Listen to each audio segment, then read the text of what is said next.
ভারত বাংলাদেশের দ্বিপাক্ষিক বৈঠক বিদেশ মন্ত্রকের সঙ্গে অর্থাৎ বিক্রম মিশ্রি তিনি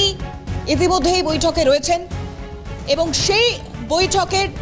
পর অর্থাৎ সেই বৈঠক থেকে ঠিক কোন কোন পথে ঘটনাক্রম এগোতে পারে সেদিকে আমাদের যেমন নজর থাকবে তেমন বলা ভালো, যেমনটা বলছিলাম আপনাদেরকে যে স্থায়ী সরকার, বাংলাদেশের স্থায়ী সরকার আওয়ামী লীগের পতনের পর,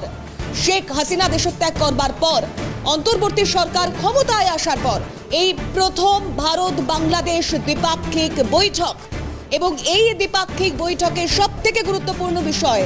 ওপার বাংলায় অর্থাৎ বাংলাদেশে সংখ্যালঘুদের উপর নির্যাতন, হিন্দু সনাতনী ধর্মাবলম্বীদের উপর নির্যাতন নানানভাবে, কখনো সরাসরি তাদের উপর হামলা, তাদেরকে হামলার শিকার হতে হয়েছে, মারধর, বাড়িঘর ছাড়া করা হয়েছে, কখনো আবার মিথ্যে মামলার দায়ে ফাঁসিয়ে দেওয়া হচ্ছে, কখনো আবার তাদের কর্মজীবনে আঘাত পড়ছে, তাদের পেটে আঘাত পড়ছে, রুজি রুটিতে এক প্রকার টান ফেলে দেওয়ার সচেষ্ট প্রক্রিয়া। এই সবটার পর দাঁড়িয়ে আজ দুতরফের এই বৈঠক, শুধু তাই নয় অর্থাৎ জসিমউদ্দিনের সঙ্গেই শুধু নয়, পরবর্তীতে মোহাম্মদ ইউনূসের সঙ্গেও সাক্ষাৎ করতে পারেন বিক্রম মিশ্রি, এমনটাই খবর সামনে আসছে। সেই পরিস্থিতিতে আদৌ দুই দেশের সম্পর্ক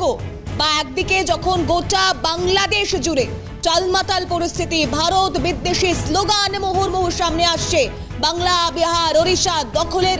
ডাক দিচ্ছে ওপার বাংলার মৌলবাদী কট্টরপন্থীরা, তখন এপার বাংলা বা আমাদের দেশের কি স্ট্যান্ড হবে আজ এই বৈঠকে, এই দ্বিপাক্ষিক বৈঠকে তা কতটা স্পষ্ট করা যায় সেদিকে অবশ্যই পরবর্তীতে আমাদের নজর থাকবে।